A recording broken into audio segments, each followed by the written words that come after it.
Hey guys, Nick here with another Geeky News update. This just broke this morning, so I thought I'd go ahead and get this recorded and get it out to you guys.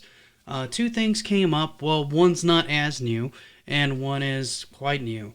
More information on Avowed has actually leaked, so let's go ahead and take a look at that real quick here.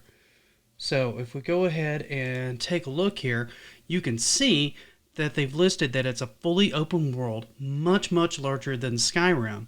Very differently larger. I'm not sure what that means. A more proper word would be denser and more contrasted. Okay, so a lot more going on in the world than what Skyrim had, which would be significant because Skyrim reportedly had a lot. Primarily set in the Living Lands region of Aoria. Not even sure what that is. Big focus is going to be on world reactivity, lighting, and next gen AI systems, and physics. A special focus on physics with magic systems. No idea what that means. Real-time weather system, that actually sounds quite cool. So you're going to have dynamic weather. Very advanced character creation tool. No more information on that. Mod support from the very beginning on PC, that sounds great. It's going to have a very large number of factions, but they're going to be different than the ones with Skyrim in some manner. You're also going to have companions. You'll be able to fight against an incoming threat of tyranny. It's kind of a vague overview of the storyline, I assume. The game has bosses planned, and some of them are supposed to be massive, so that could be really exciting. Gods are going to have a say in the game, so you're going to be dealing with a pantheon. That's going to be kind of interesting. There's going to be a great focus on iconic landmarks, statues, and buildings. There's 2 large cities planned, with smaller ones and a strong focus on contrasting wild areas, rivers, mountains, and desolated areas.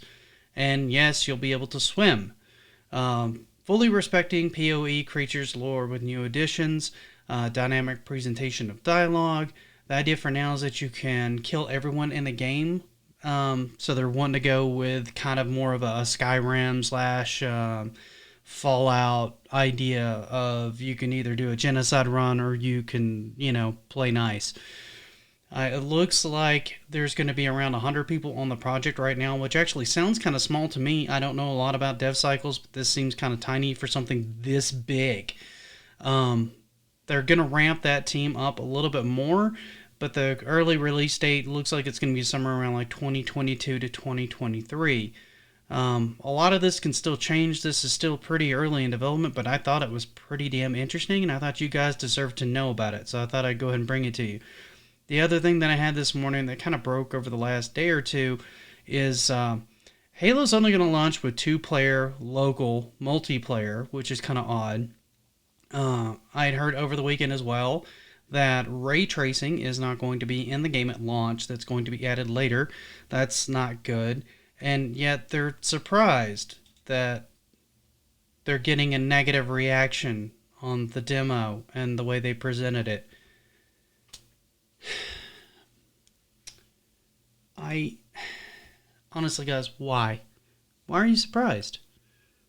Really? Why are you surprised right now? You showed a demo that looked like something that was a generation or two ago.